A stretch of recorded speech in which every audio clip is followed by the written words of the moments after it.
Tersangka pembunuh pacar di Yogyakarta mengaku menyimpan kerangka korban hingga 6 bulan karena masih cinta. Muhammad Raffi Ramadan membunuh Enggal di Kapuspita di rumah kontrakan di Kampung Dawang, Padukuhan Manding, Sabdo Dadi, Bantul, Daerah Istimewa Yogyakarta. Dalam konferensi pers di Mapolres Bantul pada Selasa 25 Maret, ia mengaku masih menyimpan perasaan terhadap korban, bahkan setelah membunuhnya. Ia ingin mencari tempat yang tepat untuk menguburkan jasad pacarnya tersebut. Itulah alasan Raffi menyimpan tulang korban selama berbulan-bulan.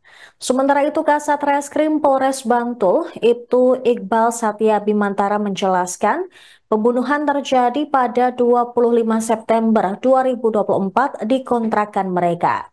Tersangka membunuh korban dengan cara mencekik setelah sebelumnya terjadi cekcok hebat.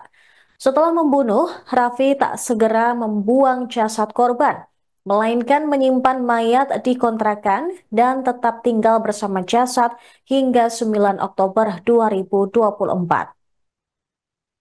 Akan tetapi, bau busuk yang semakin menyengat membuatnya meninggalkan kontrakan dan membawa barang-barang milik korban. Kemudian pada 7 Desember 2024, Raffi memindahkan jenazah korban karena masa kontrakan telah habis.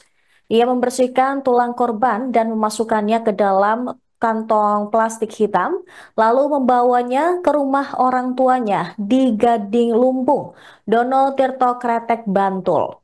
Keesokan harinya, dia membakar rambut serta selimut korban. Sementara tulang belulang diletakkan di pekarangan rumah orang tuanya.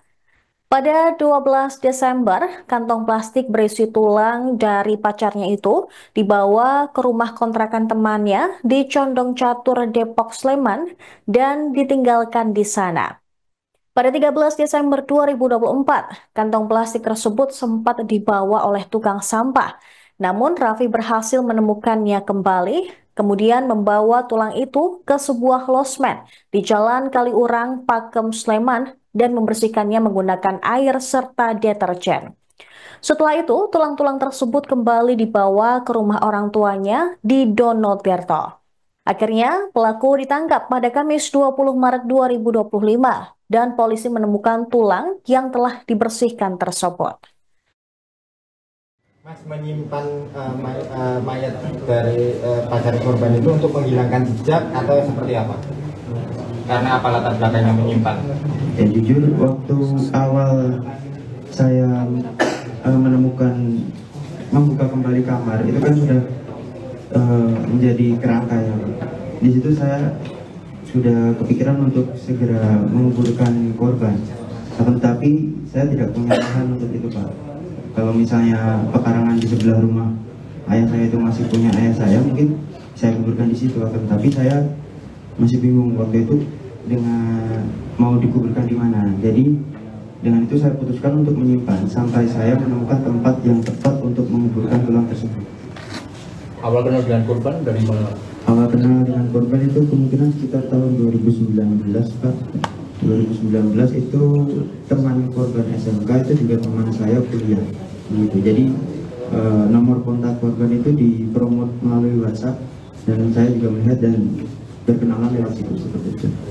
Supaya mayat itu nggak tahu seperti apa untuk mayatnya setelah kejadian itu saya beri apa-apa, Pak. Jadi saya setelah dari kamar 4 saya pindahkan ke kamar 3, langsung saya tutup selimut. Udah di situ kamar tersebut saya kunci, saya tinggal dan tidak saya beri apa-apa. Memang maka dari itu setelah 2 minggu tersebut saya tidak kuat untuk tinggal di situ. Beberapa hari sampai di awal November itu saya mengecek ke kontrakan Mandem itu untuk mengisi token listrik dan juga ngecek baunya dari luar apakah masih bau atau tidak, dan memang tidak bau, Pak. Nah, tapi waktu saya kembali di situ di 7 Desember baru masuk ke ruang tamu sudah nggak ada. Mas, setelah pembunuhan sempat bertemu dengan orang tua korban nggak? Belum sempat. Setelah pembunuhan belum. Mungkin saat ini ada yang mau disampaikan pada orang tua korban? Pada Pak Didi dan Kak Gunes, Tungga,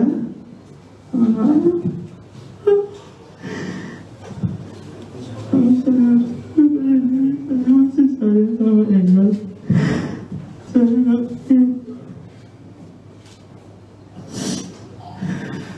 Terus ada lagi?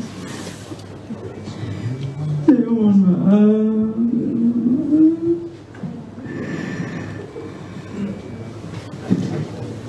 Download Tribun X sekarang, menghadirkan lokal menjadi Indonesia.